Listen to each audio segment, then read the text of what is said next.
What's up guys, Zach here from mixchecks.com. Been on a little bit of a YouTube hiatus, but I am jumping right back in where we left off. And today we're going to be looking at a gospel mix that I did. So we're going to do a mix breakdown where I go track by track, show you the individual processing I did as well as the master bus processing so you can hear how it turned out. So let's jump into this mix.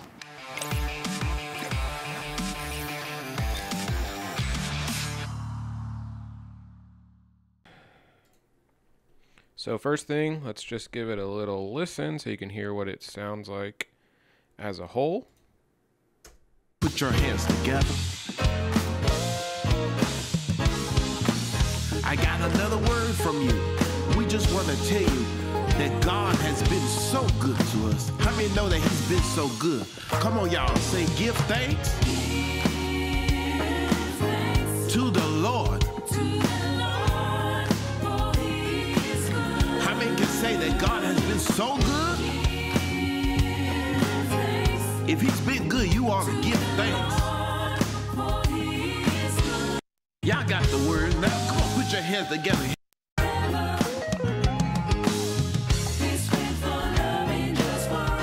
That we can't ever forget.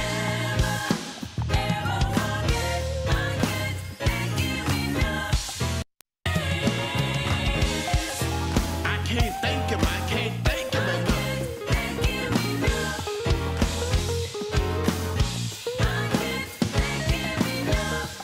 For he's been. Stay right there on the so good. So good. Okay, so let's go through it. Not a super complicated mix, you know, pretty standard drums, drum mics, shaker loop, bass, piano, organ, guitars, and then the choir. The lead vocal is more of a talk track than it is like a singing track, but we still have just a normal gospel choir. Choir-wise, if we open this up, so you can see pretty full choir, each recorded individually, which is nice. And so on this mix, panning wise for the choir, we wanted the choir to sound nice and wide and then give that talk track the middle there. And so you can see we just have a track stack for our choir, and then in that choir it's all pretty much flat how it was, and then we did all our processing on the choir itself or on the track stack itself, and then you can see our panning here. Just kind of distributed the choir kind of as you would see them in a normal choir setting, but that's how that's going on. But let's go in and start with the drums first. So let me see if I can solo the drums here so you can just listen to the drums, and then we'll go through each individual part of the drums.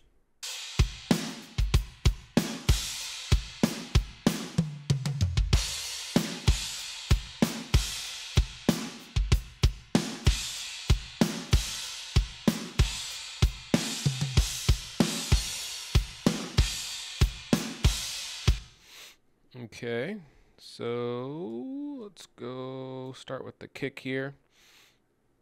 And we're using a track stack for the kick. Let me open this up. And so what I do on a kick, I normally have the actual kick, then I do a duplicate, do two duplicates. One duplicate is just the sub kick. And so on the sub kick, all we do is take out everything except for that low end thump that we want to be in the subs of the mix. And I do that just so I have kind of a separate control over that low end kick, because that's something that's makes it a lot easier to adjust at the more towards the end of a mix where you do your reference tracks and you see like, okay, based on my reference, is my kick hitting as hard as the reference material? And then you can just use this fader to either bring up the sub kick or bring it down depending on where you need it to be. So I have the sub kick there. I have a compressor. So if you want to just see what that's doing.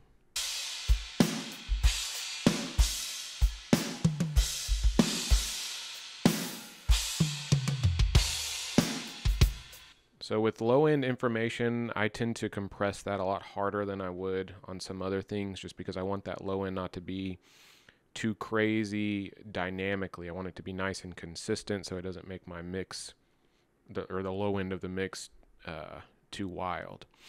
So I'll do that on bass, and I'll do that on the sub kick there. And then let me go unsolo the drum bus there, and we'll just go instrument by instrument. So the sub kick sounds like this by itself. Yeah, just super low end. The top mic'd kick sounds like this.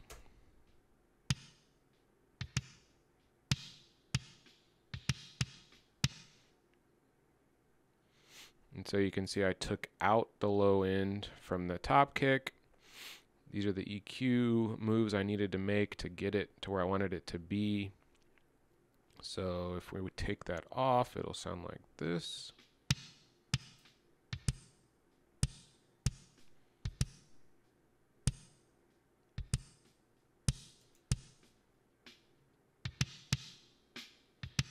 So I just tried to fatten it up a little bit.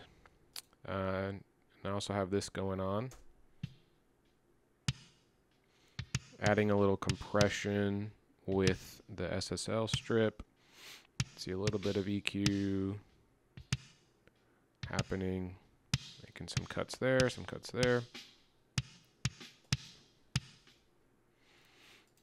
And then also the other duplicate is using the trigger, which is being triggered by Slate.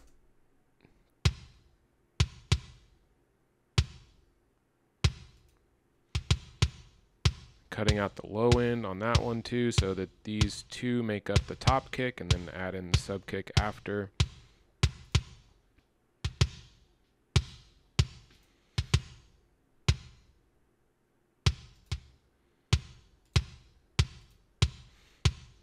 And also adding a little bit of compression with the SSL channel strip.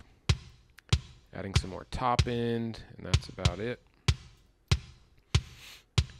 And then finally, these all mix together into a track stack, and then on that track stack we have the black box to add some saturation.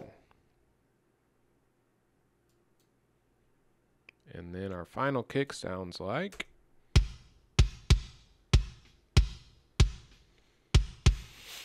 Okay, so now we add in our snare. And in this case, we had a snare mic top, snare bottom mic, and the snare trigger, which is just a duplicate of the top snare, and then with Slate trigger on there, and we mix them all together. Pretty similar to how we do with the kick.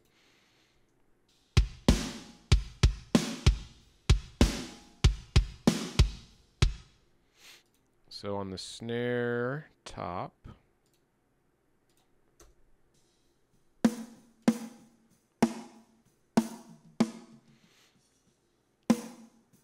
adding some compression, going pretty hard with the red knob on the SSL. Also boosting the lows right at the 200, kind of that low point of the snare drum. That's what it sounds like without it. And then add our channel strip back in. And then we'll keep building here with the snare bottom.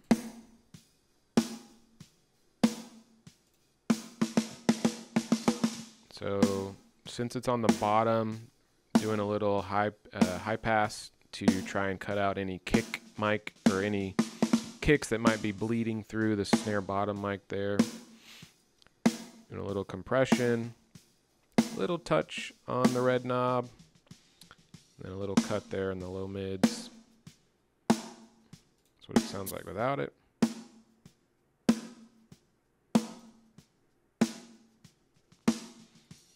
So not adding a ton there, just a little sizzle. And then finally our snare trigger here.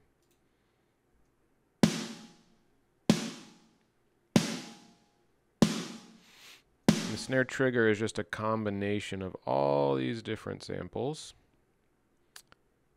plus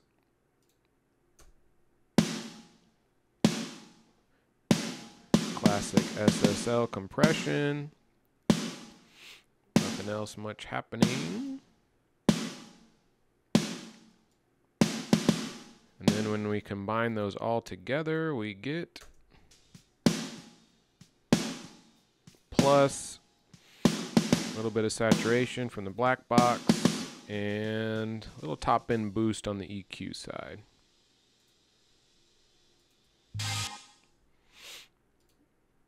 All right, so that's our snare, kick. Toms is just, you can see the EQs here, so let's look at these. Solo all 4 toms here.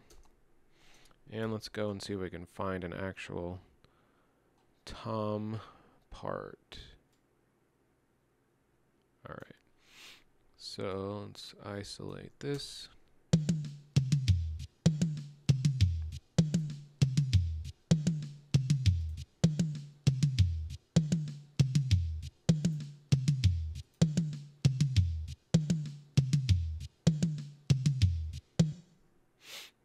Okay, so what's happening on the tom? So I did a little EQ on the SSL channel strip on each, and then in order to get them to sound exactly like I wanted, you can see these somewhat strange EQ curves here. So on this one, this is just adding some mids to kind of add in some of that fat sound that the mids can bring out. Here, let's bypass all this. All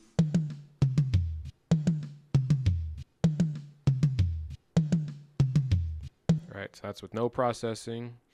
Let's turn all this back on.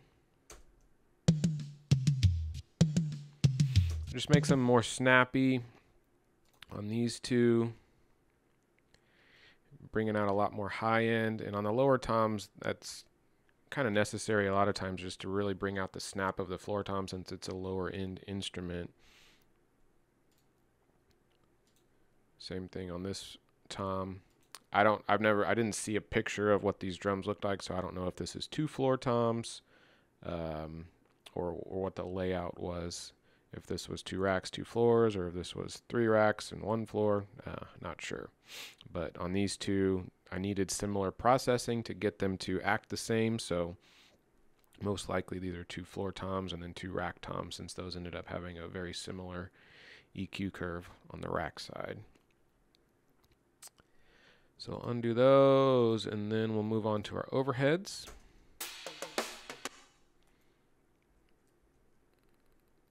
All right.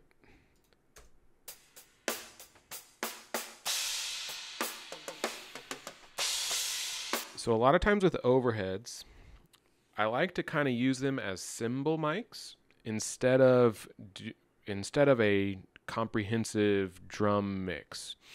And I get all the body and fatness from the direct mics and then fade in the overheads as more cymbal mics to fill in that cymbal space, which is why a lot of the lows are cut, just because the cymbals aren't going to reach down to the lows. And so that's how you turn these into cymbal mics, is just to do a super high pass on them.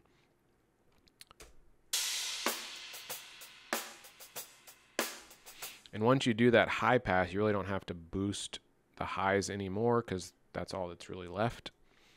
So we do a big cut there, do some compression. Pan them wide, left and right. And that's really all that's happening there. And then we have all of our drums going to a room verb here, this bus 5. Let's go check out our room verb, bus 5. So we have other things going to the room verb, but here's what it sounds like.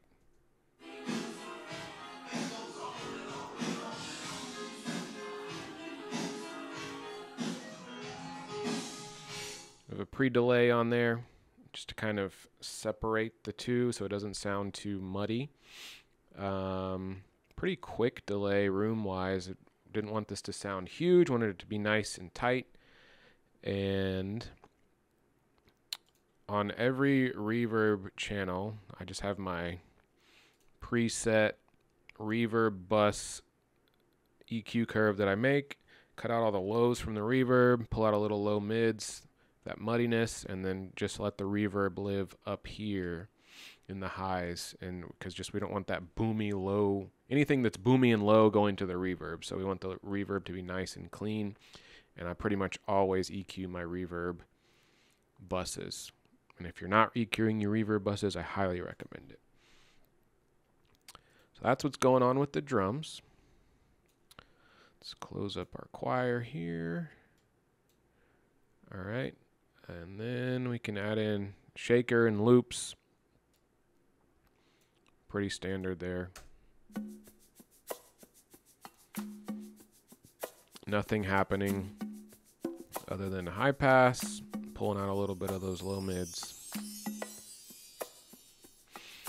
Panned it a little right to just kind of give that the middle the room for the vocal, the lead talking vocal there. The loops.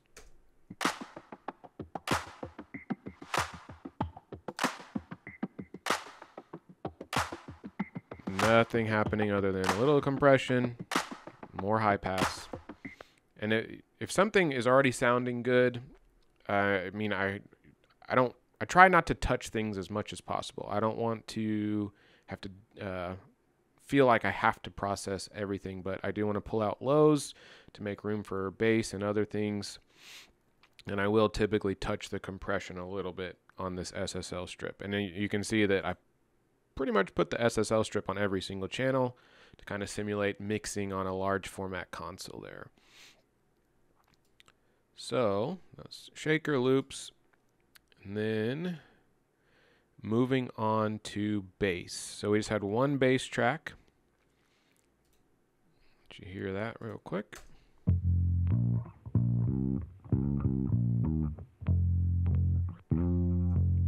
On the bass track, running it through this bass amp mod. This is the B15N from Plugin Alliance.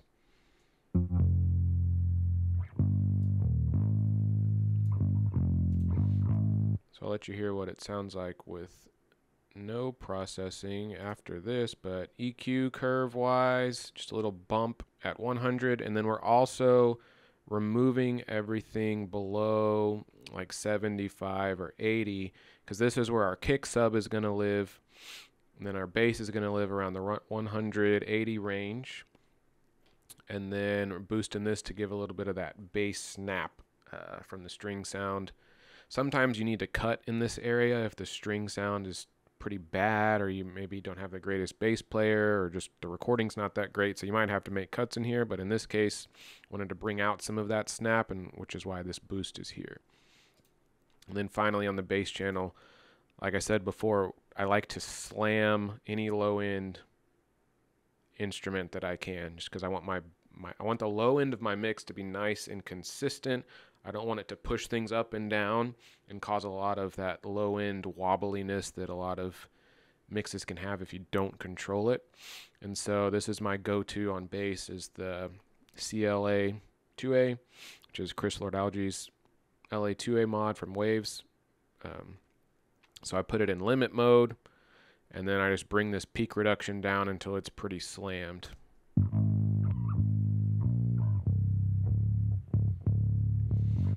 All right, and so this is what it sounds like with none of that on it.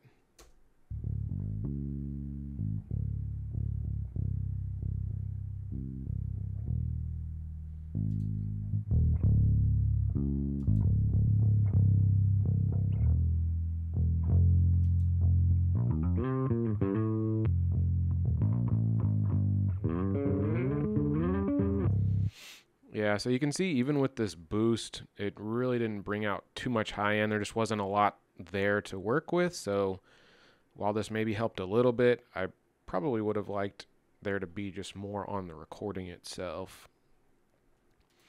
All right, moving on to the keys here.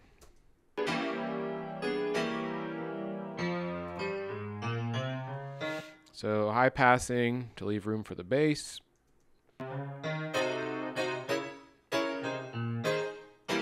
Compressing a little bit there, the SSL. boosting some of the mids to bring out the high end of where the keys live.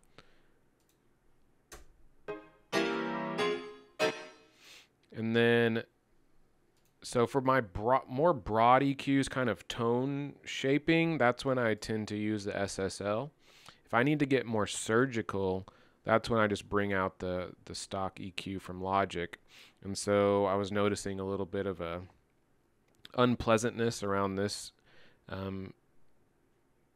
8200 hertz, and so that's why that little notch is there. And I'll typically do my notches with the parametric EQs like this. And then finally we have the real ADT from Waves, and this is, it's kind of like a stereo widener, and it will, you know, if something's mono, it can make it fake stereo, and it does that by doing a little bit of the Haas effect by delaying one side, and then it also adds an LFO that slightly changes the pitch of one of the sides so that it creates a chorusing effect, and then that makes it even a little bit more realistic on the doubling or stereo widening side. And so I have this panned all the way left, all the way right, and that just spaces out our keys to once again give more room in the middle for that lead vocal. Here's without it.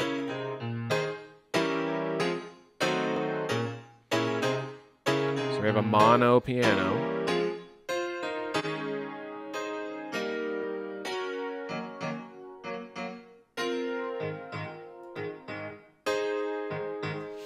So I try to only use this plugin 1, 2, 3 times per mix, just because I don't want a bunch of stuff being fake stereo widened. My preference is to actually have real stereo tracks. But in certain situations, yeah, you have to use this just to make room for that vocal in the middle, or multiple vocals in the middle. And so you can hear it turning this piano from mono to stereo. And so let's bypass everything we got going on.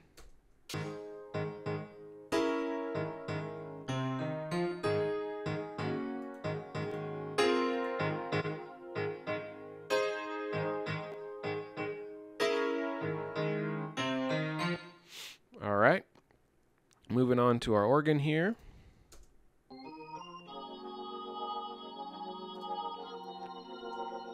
So very similar to other tracks, when there's really not much that needs to be done. If the recording's fine how it is, just a little compression, high pass to make room for the bass.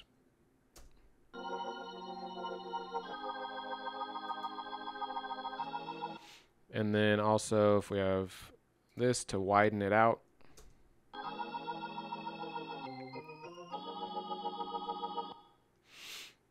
Okay. And then on this one, so you can see this ADT thing here is something that you can slide, and because then it'll delay the other side. And so a lot of times whatever side gets delayed is the one that stands out more. And so I just kind of, since I'm using this plugin twice, I flip-flopped it to be where, okay, yes, I'm making a mono piano stereo, but it's probably going to lean a little bit heavy on the left side, and then I'm making a mono organ stereo, and then I just slid this over so I can make it more on the right side. And it's just slightly more. It still sounds stereo, but then you just have those two kind of on either side of the vocal rather than everything being stacked on top of each other.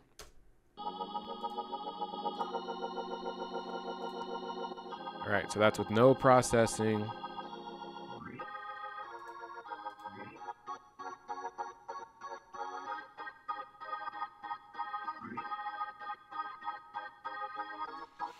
And that's our organ. This intro track was just an intro vocal right at the very beginning here.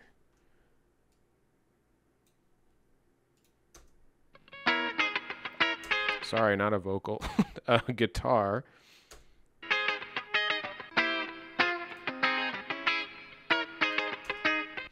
So high passing a little bit, little compression, boosting some of that high end airiness with the red knob, boosting a little mids, pulling out a lot of low mid, so let's hear what that sounds like without it.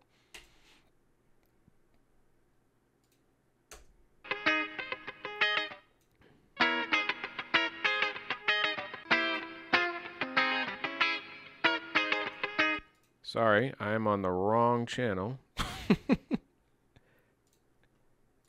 Maybe we didn't do any of that. Oh yeah, we did not do any of that. I guess the guitar. Okay, still added a little air with the red. Not as drastic as that tom.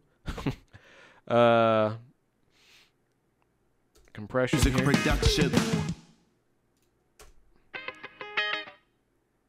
Oh, let's go back here.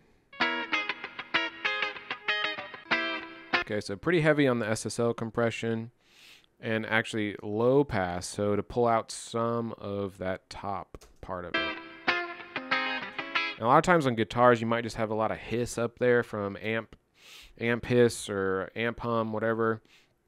And so that's why that's kind of softening a little bit there with the low pass.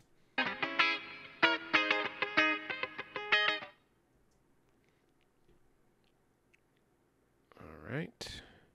And so really not a lot happening. And here's what it sounds like without it.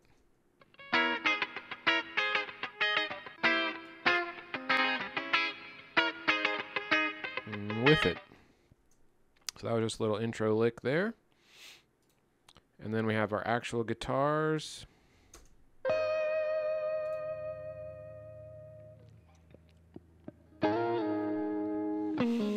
So this one is panned a little to the left to once again leave room in the middle. So we kind of space everything out in our mix so that the vocals can, or that lead vocal can be nice and clear right in the middle.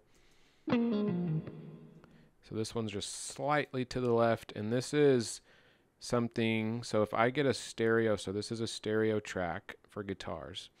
And one thing in Logic I do is if it's a stereo track, so if you don't right click, control click, whatever you want to call it, then Logic defaults to a balance, which means that it will, if you pan it to the left, all it's doing is lowering the volume of the right track. So it's not summing it, it's just reducing the volume of the right side, which means you're losing the right side. And so what I do with every stereo track is I control click it to a stereo pan, and that moves both left and right channels. It moves them both so that you're not losing the right side information or losing the left side information. It's summing it together and then panning those to the left. So it's one thing I do if I need to pan a stereo track. That's what I always do in Logic, is just right click on the pan knob, switch it to stereo pan, because it defaults to the balance whenever you import a stereo track into Logic. Just a small little trick there. So here's the guitar with no processing.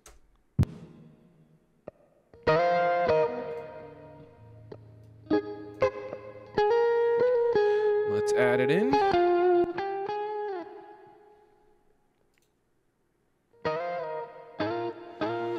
Just a little high pass, little low pass, getting out the stuff we don't want. We don't want that low end for leave room for the bass. We don't want any of that high end hiss. So use the low pass for that. Quite a bit of compression there. And then EQ wise, there, other than the low and high pass, there is nothing happening. If something sounds good, there's no reason to EQ it for just because. So I liked the way it sounded by itself, other than the few things I wanted to fix just functionally in the mix. And so I did not EQ anything on there. And then let's go to our choir here. So choir wise, like we already looked at, I took all the choir tracks and then just treated them as one. I treated them as a choir, so there's no processing on any of the individual tracks. They're all panned and summed to this track stack here called choir. And then on that choir track, here's what we're running.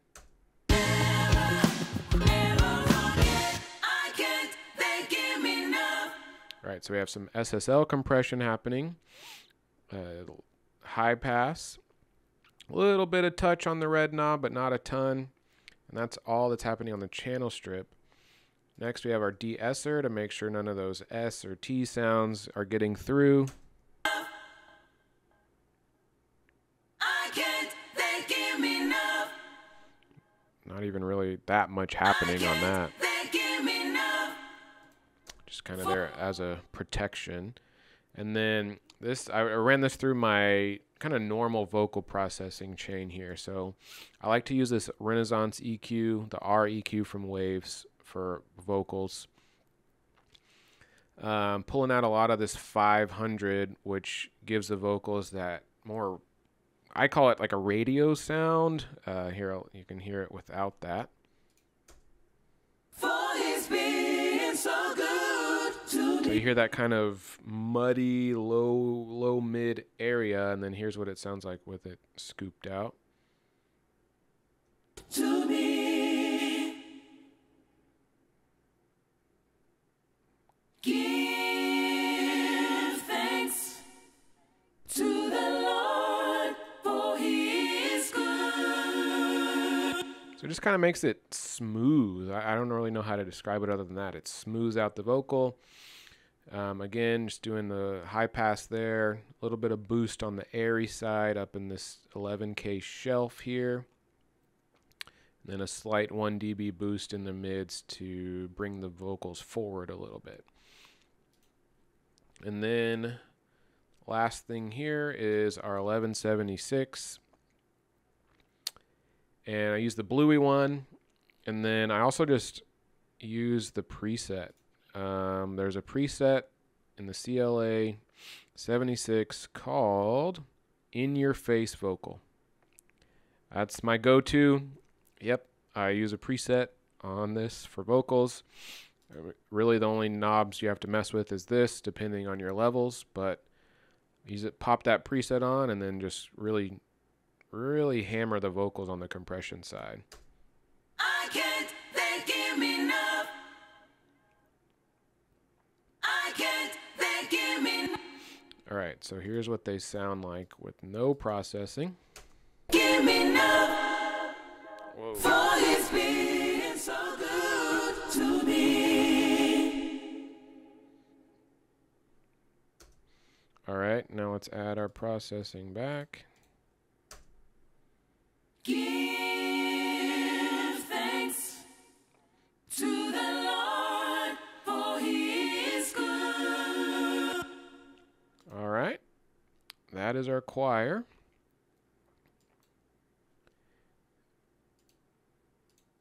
And then our final track here is the lead vocal, which is the talking. Oh, good. Come on, y'all. Say give thanks. Pretty much the exact same. I just treated this like a regular vocal for SSL, de-esser, into the REQ. Looks like the same processing there. A little bit higher on the high pass.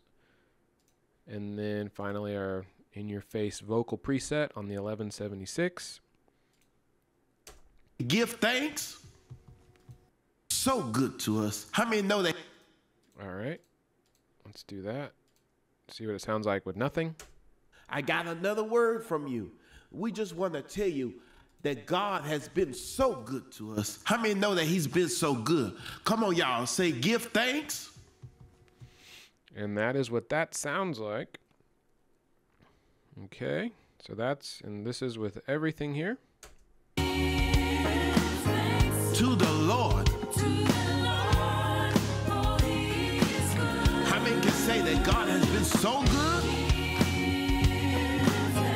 If he's been. All right, second to last thing I'm going to talk about here is the effects. So I'm only using 4 effects. I try my best to keep it simple when possible. So we already kind of talked about the room verb with the drums, and so that's on this bus 5, and you can see everything is bus to the room verb just a little bit, and doing that makes it more cohesive. It sounds like everything is in the same room, which I don't really know how to describe it other than it just makes it really glues the mix together if everything just has a little bit of that same similar room reverb, especially for something that's meant to sound kind of live like this gospel mix. So we have a room reverb, and then we also have our Vox reverb, vocal reverb here. Also just using the Chroma Verb from Logic with the concert hall instead of the room. A little bit higher reverb time there. I'm still using my Michael Jordan pre-delay. I kind of always do that to just separate. It's a very slight separation of the reverb from the track itself. So it kind of lets the track punch real quick and then adds the reverb after that. And I've just always liked the way that having that pre-delay sounds on my reverbs. And so I always just use the classic Michael Jordan pre-delay there. And then I always do a slap delay. Also kind of gives it that live feel the more slap you add. And the slap, I always just do a tape delay, turn off the syncing or whatever. You just double click this, and I always do 108 as my slap. And then I use the high and low pass here to really, it kind of makes it more of a radio telephony sound. And so cut out a lot of the highs, cut out a lot of the lows. And then we can hear these individually here.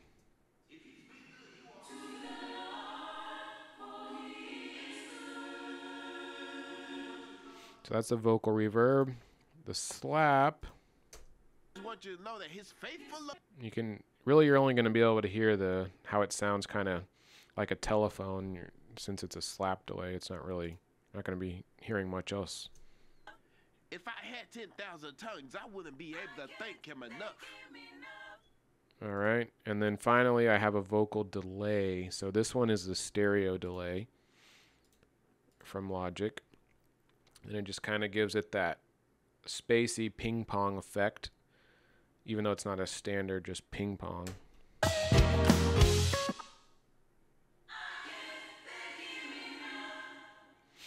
And so this is another little trick here. So I do have the vocal delay happening, but then I'm also bussing the vocal delay back into the reverbs. So it kind of gives it a more spacey effect by doing that. So I'm sending some of the vocal delays back into the room verb, some of the vocal delays back into the vocal reverb. And it just, I don't know, I just like the way that sounds. It's something I've always done.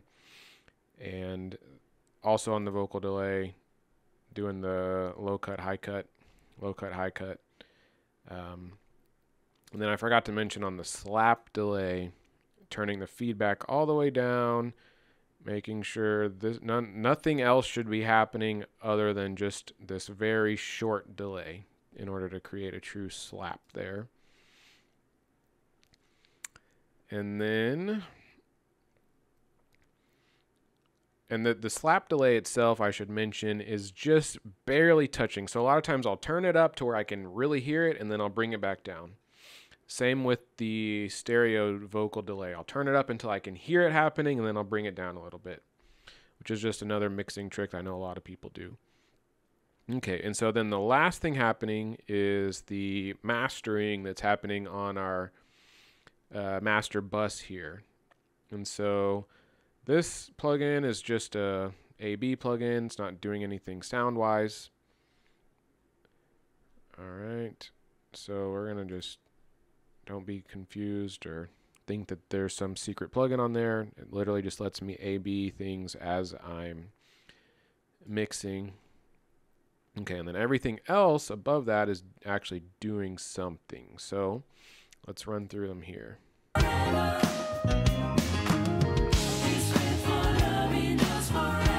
This first one is the SSL bus compressor from SSL. And on the mastering side, really just trying to barely touch everything. I don't want anything to be doing any major processing other than the limiter at the end. And this is just my normal mastering chain. I make a small adjustments on each plugin, but I tend to use very similar plugins, or pretty much the same plugins, and then I might have to get a little different with EQs sometimes, but really this is my go-to plugin set here. So I start with the SSL bus compressor. That I can never. Just barely touching it. We go into our Pultec mod here, from Waves, but the Puig Tech.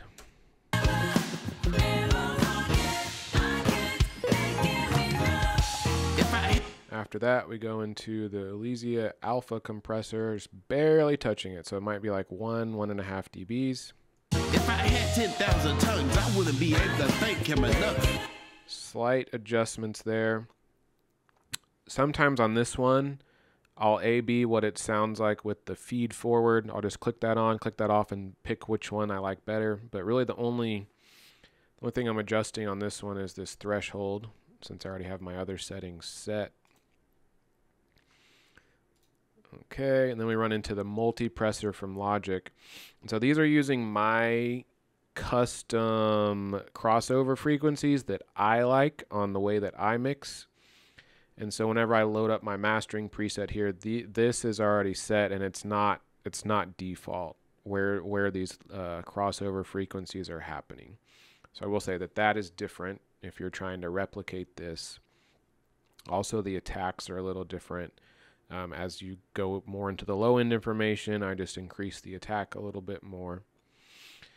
But so once I have my settings here, I'll pull up my mastering preset plugin stack, and then I'll really just adjust the thresholds of each one until I'm liking the way it's sounding. You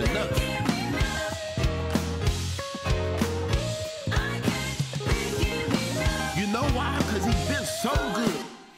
All right, so that you can see the compression that's happening there. That goes into the massive. So good. And so this is in mid-side mode, and so it's doing a high-end shelf boost on the sides, and then it's cutting a little low on the sides so that our lows can live mostly in the middle, and then we're boosting the highs on the sides to add a little kind of stereo width to our final mix there. That's what's happening. This is an awesome plugin, one of the best sounding EQs I've found in terms of analog modeling. Highly recommend this plugin. And actually now I tend to use this plugin as my EQ, so I'll add another one of these up towards the top if I need to EQ the master channel to make it fit the reference mix. But in this case, it's just doing kind of stereo widening. And then that goes into the black box, the mid-side version, and this is the newer version that has this Plugin Alliance, I forget what they call this section, but they have a name for it. And I use this to add their stereo width. I'm adding 115% stereo width. If you go too crazy with this knob, you will destroy your mix. Usually 110, 115%, I would say, is the max you want to go with the stereo width knob. And then we're also adding a little bit of saturation here. And I've found that 25% is pretty much the max on the saturation side too. And I even just doing kind of blind tests where I'm not sure what numbers are, I'll turn up this knob and it almost always lands on 25% is where I'm satisfied of the level of saturation that it's adding. And then this is going into a linear EQ. Most likely this is just happening to help fit the reference mix. So if I notice that it wasn't matching up with the reference, I add a linear EQ from Logic to just boost this kind of low mid to make it fit better. And then now we get into our loudness processing here. And so the loudness processing I do is a clipper into a limiter. And so this is the clipper that I like. It's the standard clip. And this just, really it's just taking off the peaks. Y'all got the word now. So these red lines is where it's actually engaged. And so you can see it's a lot of drums that it's just going to clip off those peaks so that those peaks never hit the limiter. And so we're kind of already flattening our audio form there with the clipper, which makes the limiter's job a little bit easier. Now come on, put your hands together, help them sing. Give thanks to the Lord. Okay, so those are getting clipped, which means this red will not go into the limiter. And then into our limiter, we'll go to the Weiss compressor limiter. This is the limiter that I like. And it's great. I don't know. I just really like the way it sounds. It's nice and simple to use. And going into the limiter, I have it set at the max output gain at -0.1 dB, just so we're not right at that 0 mark. Maybe it helps with inner sample peaks. Probably needs to be more to totally help with that. But on the limiter gain, this is the knob. So this starts at 0. And then as I am ready to finish the mix and make it loud, I'll pull up my loudness meter from Logic, which is at the very end of the chain. And then since this starts at 0, I'll just play the track, and then I'll bring this up until it's hitting at the loudness I want, until it's also sounding at the loudness that I want. The Lord. He is good beyond all others. He is a source of good.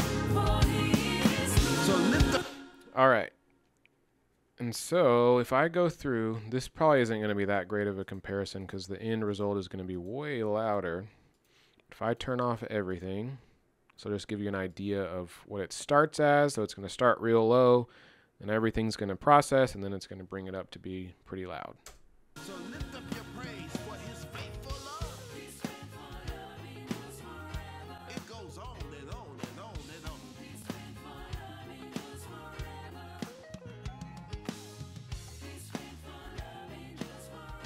That we can't ever forget.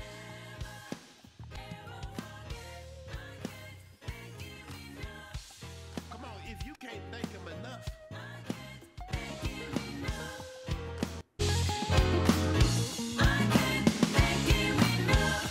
For he's been so good.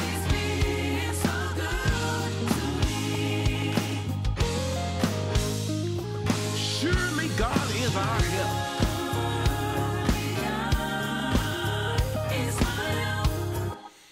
And that is pretty much the mix. So I guess I'll see you guys on the next one.